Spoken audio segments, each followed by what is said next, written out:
pero que el sistema de incentivos y de pesos y contrapesos para combatir la corrupción sea muy claro. Eso sería una maravilla, a mí me encantaría ver eso. Pero tampoco creo que esté condenada al fracaso y tampoco creo que sea inútil discutirla con la pasión que lo estamos haciendo. Los editorialistas de distintos periódicos se han manifestado a favor y en contra. Ahí está la discusión y creo que es lo mejor que le puede pasar a un documento político, como una constitución, que sea discutida por sus habitantes. Insisto, la contraparte indeseable sería que pasara de noche, totalmente desapercibida, un texto jurídico impecable que nadie conoce, que nadie opinó. Y que nadie ejerza, ¿no? Esto es, qué bueno que podamos tener esta conversación y tantas como sean necesarias respecto a algo que nos es común a ti, a mí y a todos los que vivimos en esta ciudad, que es la Constitución de la Ciudad de México. También me encantaría ver que hubiese un sistema de rendición de cuentas políticas y jurídicas bien definido en la Constitución. Cuando la política te desilusiona, creo que la respuesta, la solución no es menos política, por el contrario, es más política. Y la política es la discusión entre todos de lo que nos es común a todos. Y lo mejor que le puede pasar es que sea discutida en cada cafetería, en cada reunión familiar, en cada parque público, en cada plaza pública. También me encantaría ver que se le dé el peso político a los ciudadanos que se merecen. Es decir, ellos contratan, nosotros contratamos empleados. ¿Qué clase de empleados? Pues empleados públicos, servidores públicos.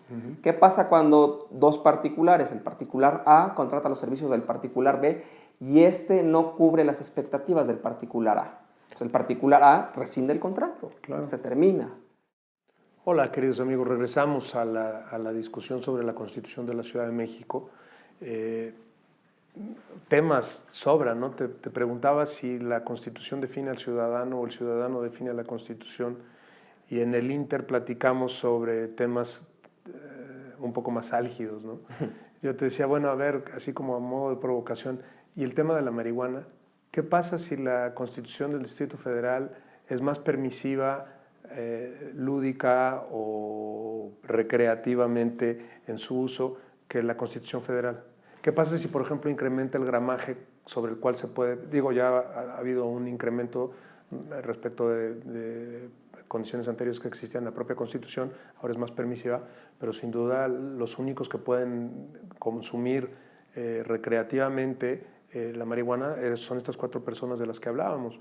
¿Qué pasa si la Constitución del Distrito Federal es más progresista y da más permisos a la marihuana en particular o a cualquier otro enervante o alguna otra droga? Bueno, ahora las sintéticas, o hay hongos que están catalogados como prohibidos su consumo y distribución. ¿Qué hacemos? Bueno, a ver, te doy una respuesta en 2 dimensiones. Una primera dimensión es, vivimos en un país federal. Eso quiere decir que hay distintos núcleos emisores de decisiones políticas que no necesariamente son coincidentes con el de al lado. Te pongo un ejemplo tomando el vecino país del norte. En algunos estados está prohibida la pena de muerte y en otros estados vecinos, promovida, hay pena de muerte. Oye, pero ¿cómo es posible? Bueno, pues es posible porque Estados Unidos es un país federal que tiene ciertas reglas que son comunes a todos los estados y otras reglas, la mayoría de ellas, de hecho, permiten que cada estado se arregle a su propia realidad. Y entonces hay estados como Texas donde la pena de muerte es una cotidianidad. Y otros estados donde está prohibida. Hay estados donde el Congreso local tiene una Cámara de Diputados local y una Cámara de Senadores local, y otros estados donde no. ¿Por qué? Porque en ese ámbito local, de decisiones políticas locales, uno asume que los ciudadanos de ese estado en particular tuvieron esa decisión. Bueno, ¿qué pasa en México? Pues debería de pasar exactamente lo mismo. Lo que pasa es que nosotros tenemos un federalismo pues fake, un federalismo muy centralista, pero en realidad creo yo que cada estado de la República podría legislar en ciertos temas que no le afectan a la federación, sino solamente son del ámbito interior de ese estado, autónomo, soberano de ese estado en particular, de ese territorio en particular, como mejor le convenga y mejor le parezca. Entonces, mi primera respuesta a tu ¿cómo le llamaste tú? Provocación. A tu provocación es esa. Vivimos en un estado federal, en un país federal, y entonces tendríamos que estar acostumbrados a reconocer que hay distintos nodos emisores de decisiones políticas que no necesariamente son coincidentes uno a otro, pero que pueden convivir lado a lado, frontera a frontera. Primer dimensión de la respuesta. Y segunda dimensión de la respuesta, la Constitución local de la Ciudad de México no debería de violar ninguna norma jurídica, ya sea una norma jurídica constitucional, me refiero a la Constitución Federal, o alguna otra norma de una ley general como la Ley General de Salud. Es decir, tu provocación es, ¿qué tal si la Ciudad de México fuese más permisiva en algunos aspectos de consumo de drogas? Bueno, la respuesta tendría que ser, si los habitantes de la Ciudad de México, a través de sus representantes políticos, llegan a ese acuerdo, y ese acuerdo no viola una norma jurídica de la Constitución Federal o de una ley general, como podría ser la Ley General de Salud, pues... Pero, a ver, ahí el tema me parece que también es de mucha relevancia.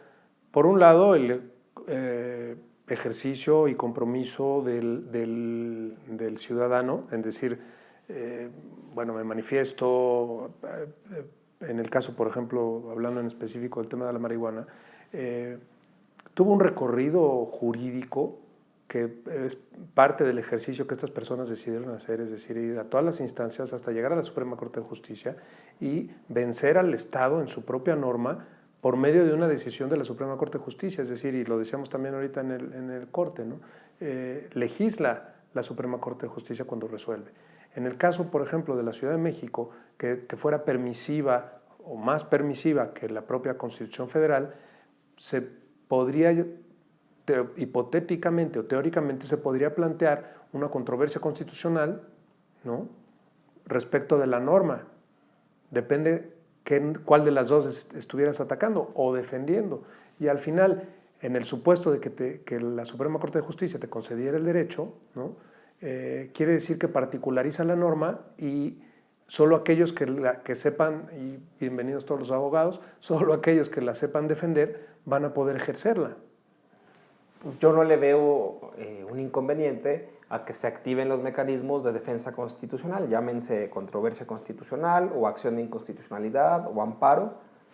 Qué bueno, pues para eso existen. Qué bueno que las normas jurídicas, constitucionales o no, se discutan en la plaza pública y que sean llevadas a tribunales para que sea el Tribunal de Defensa Constitucional el que diga la interpretación correcta, la lectura correcta a esta norma en particular es esta. Y por Pero lo tanto, no se supone que eso lo deberíamos de evitar cuando estamos creando una constitución de avanzada, es decir, vamos a crear una constitución que per se, en el momento de nacer, la tengamos que confrontar con su superior jerárquico, digo, con la Constitución Federal, yo no sé si igual también tratados internacionales, pero suponiendo que sería el caso con la Constitución Federal, y entonces no serían los constituyentes ni los ciudadanos los que deciden, los ciudadanos de la Ciudad de México, para el caso particular, sino los tribunales. mira, hay una frase que uno suele escuchar mucho en el vecino país del norte, que se refiere a que si los padres fundadores de Estados Unidos vieran hoy en día su Constitución o lo que dicen los jueces, que es la Constitución, no la reconocerían. Bueno, ¿y qué problema hay con ello? Es decir, la Constitución, al ser un elemento jurídico, pues es igual de dinámica que el derecho. No podemos creer que la Constitución, en nuestro caso la federal de 1917, tiene no que se ser... mueva nada, ¿no? Claro, Claro. no te lo planteo tanto por el tema de los mecanismos, sino más bien como un tema de planeación y de diseño. Es decir, no sé si dentro de todas estas iniciativas, con el poco tiempo que tienen los legisladores, algunos con el poco compromiso, otros no tanto, pero algunos con poco compromiso y poca experiencia, porque la verdad es que está muy variopinta ya habíamos platicado de los colores y sus orígenes, pero los integrantes hay de todo, ¿no? O sea, hay abogados litigantes o académicos, hay actores, hay sindicalistas, hay, bueno, está, digamos, un poco la representación social en ella, pero esta manera de pensar la norma no debería de evitarse, es decir, a ver, lo voy a decir de otra manera. ¿Una buena norma sería aquella que no tuviera que ser recurrida ante tribunales? Híjole, yo creo que eso es imposible. Es decir, si los redactores de la Constitución local, la Constitución de la Ciudad de México, tuviesen en mente el evitar litigios, el evitar posibles interpretaciones, el evitar que el producto de su trabajo, la redacción que ellos plasmen en un papel, termine en un tribunal, seguro no escriben nada. Es decir, No, o escriben mucho, ¿no? Iba a ser un código procesal en vez de constitución. No. Yo creo que los constituyentes, la Asamblea Constituyente de la Ciudad de México está obligada a respetar lo establecido en el 122 de la Constitución Federal, a respetar lo establecido en los artículos transitorios de la reforma de la Ciudad de México, que crea la Ciudad de México. Están obligados a utilizar lo mejor de la técnica legislativa. Están obligados a escuchar a los habitantes de la Ciudad de México. Todo ese mecanismo de contribución de los ciudadanos, ¿no? Es correcto. Están obligados a tomar la experiencia jurídica, tanto jurisprudencial como de evolución del texto constitucional, para seguir construyendo pisos a esto, es decir, seguir siendo progresistas. Pero el resultado final será imposible evitar que termine en los tribunales. No, bueno, el planteamiento va en el sentido de que si es una constitución, no sé cómo decirlo, pero que sea congruente, que al interior de su propia constitución no haya contradicciones y que de manera deseable, no sé si asequible, de manera deseable, no genere controversia con, ya no digamos otras constituciones estatales o locales, sino con la propia federal, ¿no?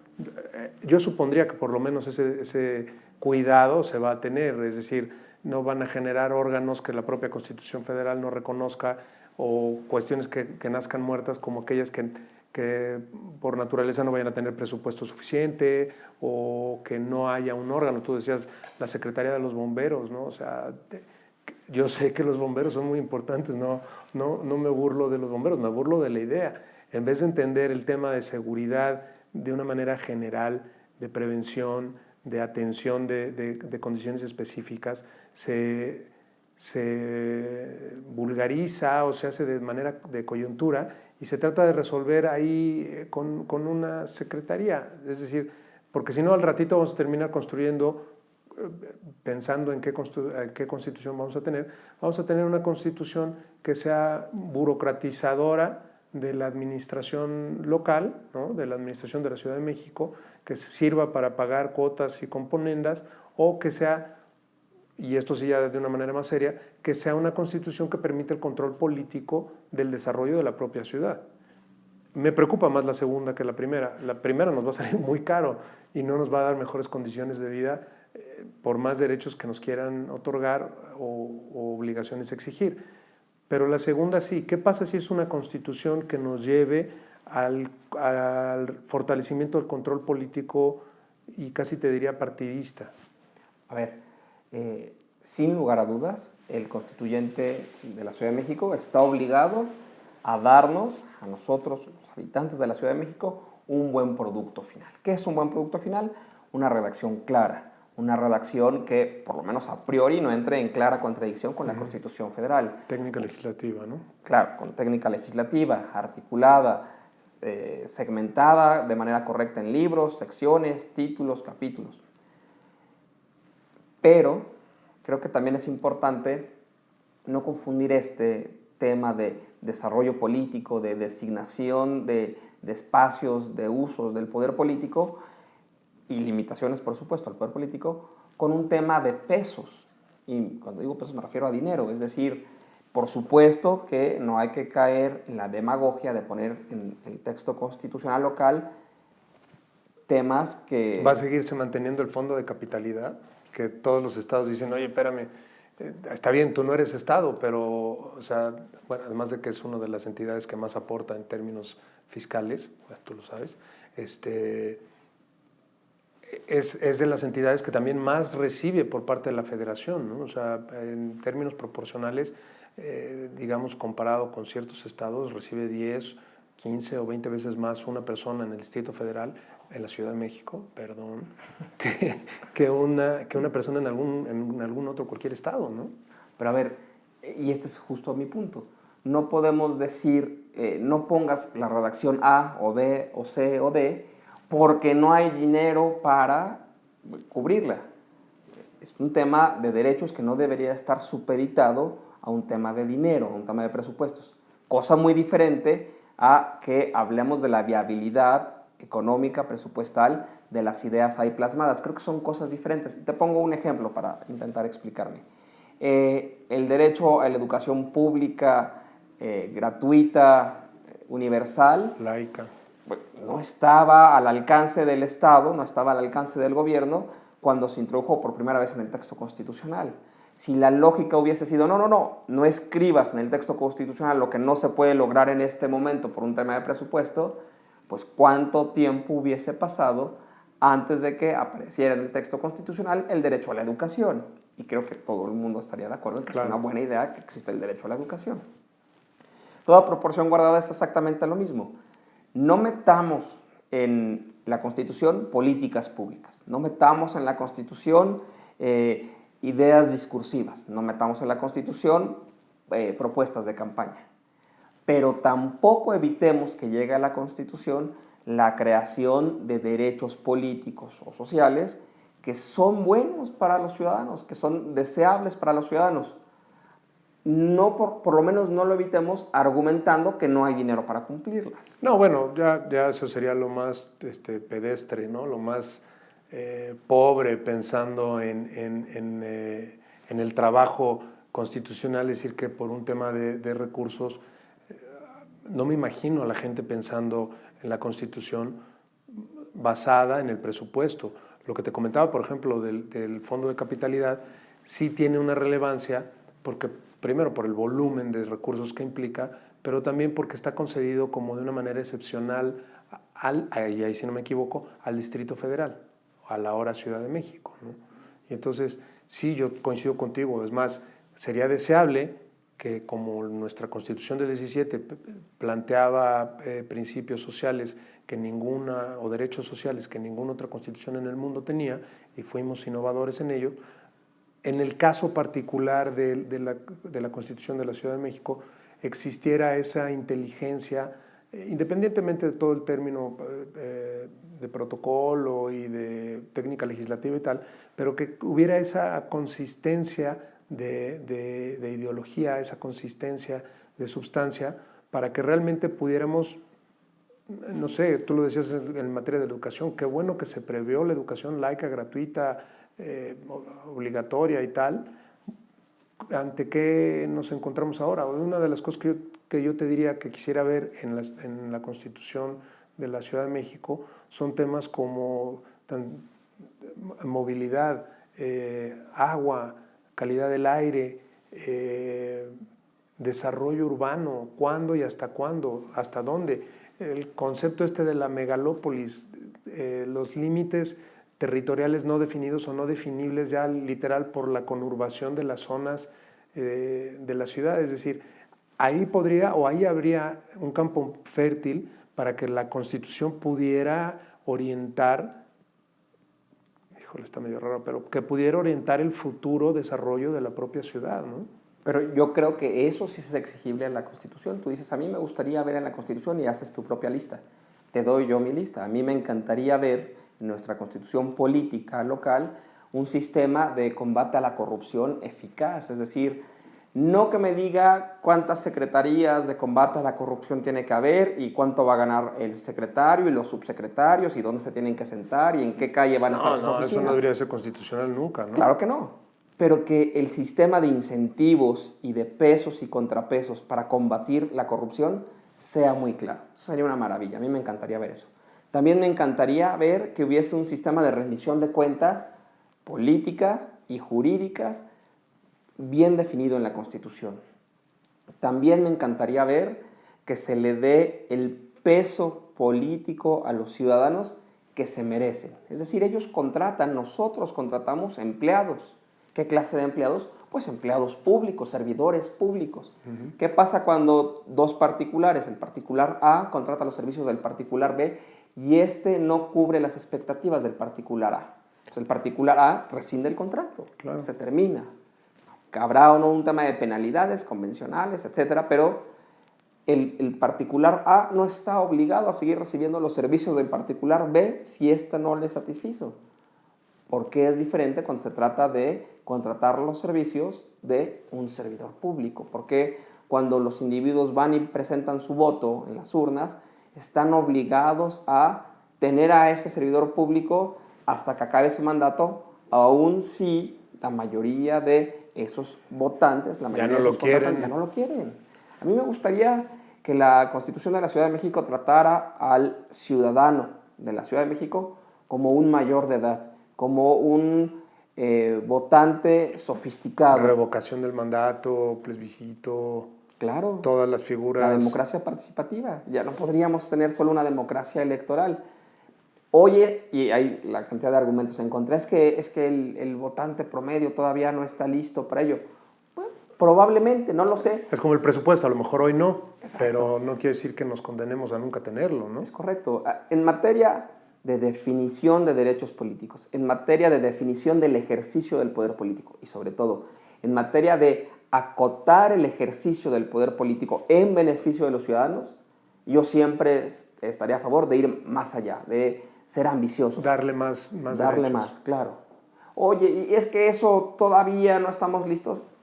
No sé si estemos listos, pero estoy seguro que lo estaremos y no podríamos regatearle a nosotros, a los habitantes de la Ciudad de México, la oportunidad de tener esos derechos. Eso o quitárselas a las generaciones futuras, porque a lo mejor nuestra Claro. temporalidad en esta sociedad pues no va a dar para que se llegue a ejercer en plenitud ciertos derechos. No me imagino cuáles, pero seguramente habrá alguno que por ahí se escape, ¿no? Y que obviamente, como decías con el tema del presupuesto, pues no nos alcance. Otro tema que me parece de la más alta relevancia es la estructura del poder público de la Ciudad de México. Se formaliza una Cámara de Diputados local, tiene obviamente su poder judicial local y el ejecutivo. ¿Hay propuestas específicas a este respecto? ¿Hay alguna innovación? A nivel federal, la innovación, y ya se gastó mucho el término, ¿no? Son las autonomías, todos estos organismos autónomos. Ahora le dimos autonomía a todo, como queriendo hacer este cuarto poder o quinto si consideras al pueblo. Y bueno, total, se hace una cosa rara de lo muy ordenado francés, ¿no? Ejecutivo, legislativo y judicial. Ahora andamos buscándole chichis a las culebras y resulta que tenemos las autonomías. ¿Habrá espacio para las autonomías en la Constitución de la Ciudad de México? Seguramente las vamos a ver y te voy a decir por qué. La administración pública, esta burocracia en el término francés de la palabra, pues ha tenido que ir evolucionando. Antes bastaba con una administración pública centralizada, donde solo había dependencias y había un mandato vertical y una supervisión vertical de supra a subordinación. Los temas de gobierno se vuelven cada vez más complejos. ¿Y qué vas inventando? Vas inventando organismos descentralizados, administración pública paraestatal. Sí, la desconcentrada, la descentralizada. Se va alejando del núcleo del poder. Pero esto no es suficiente. Los temas son cada vez más técnicos, los retos cada vez mayores y vas perdiendo, como titular del Ejecutivo, llámese federal, llámese local, vas perdiendo legitimidad, vas perdiendo credibilidad y hay temas fundamentales como la política monetaria o la política en materia de telecomunicaciones o la organización de las elecciones. ¿Y qué vas haciendo? Lo vas sacando de la administración pública y lo vas llevando a nuevos ámbitos. Es el fenómeno de ya no le creo a nadie. Creas órganos constitucionales autónomos. A ver, perdón, aquí en la creación de los órganos constitucionalmente autónomos, ¿es una evolución de las organizaciones no gubernamentales? ¿Es una mezcla escindida entre el ya no le alcanza al gobierno para gobernar y el trabajo de las organizaciones gubernamentales? Hay muchos autónomos que tienen un peso fuerte, digamos, por parte, o que son por lo menos vigiladas o criticadas muy de cerca por parte de los organismos no gubernamentales. Ahí hay una luz de evolución en esta vía tú lo decías de una manera muy clara, es decir, ya no le alcanza a la autoridad o ya no le creemos a la autoridad de la manera tradicional en la que está constituida y ahora buscamos estos fenómenos pues un poco como dándole más poder a la sociedad, no me gusta la palabra de empoderamiento, pero dándole más poder a la sociedad para participar en ciertos ámbitos específicos. ¿Esto lo tendrá o lo tendría, lo debería de tener la Constitución de la Ciudad de México? Pues yo creo que sí, yo creo que es inevitable. A ver, te pongo dos ejemplos muy sencillos. ¿A quién le parece que es mala idea haber sacado la política monetaria del Ejecutivo Federal, el control de la política monetaria?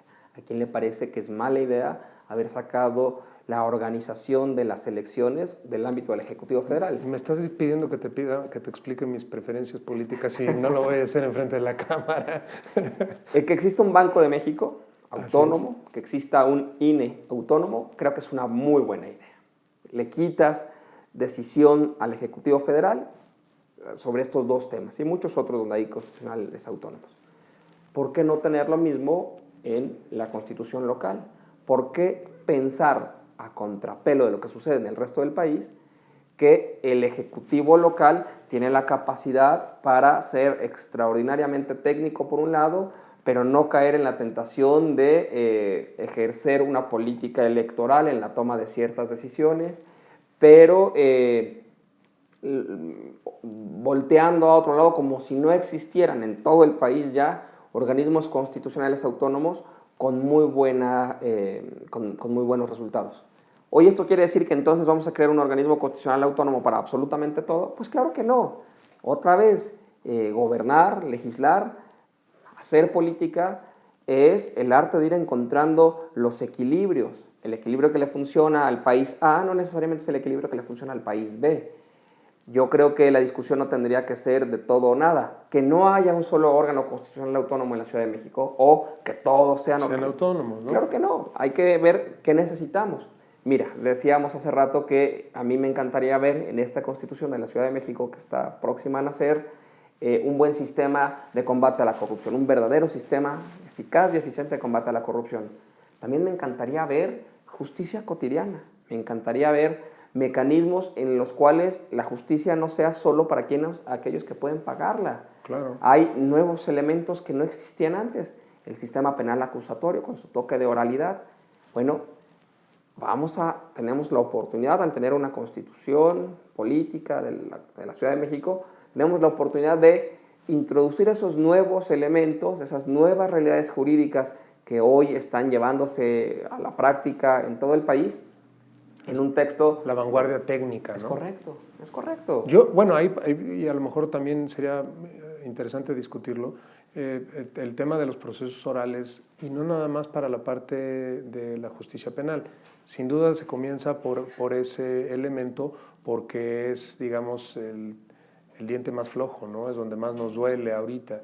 Pero para temas mercantiles, civiles, administrativos, no podría no ser una recomendación. Y me parece que entonces sí, en este espacio de vanguardia y de propuesta, el lugar idóneo es la Constitución.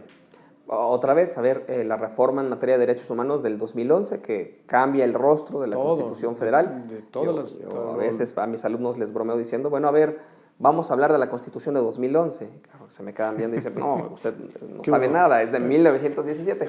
Y bueno, a partir de la reforma del artículo 1, cambia la manera de leer el resto de la Constitución. Así es. ¿Por qué no llevar esa nueva forma de entender el texto constitucional a la Constitución local, a la Constitución de la Ciudad de México? Y sí, dar más derechos que los que están establecidos en el texto constitucional federal. Arbitrarios, no. Inventados, no. Sin pies ni cabeza, no. Demagogia, no.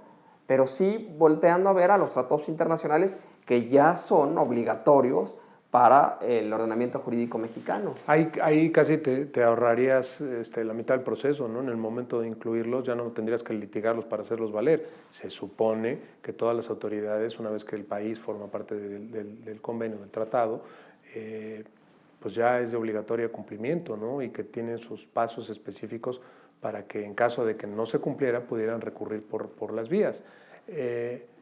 Eso sería maravilloso, era un poco con lo que comenzábamos, ¿no? Es decir, qué tipo de constitución vamos a tener.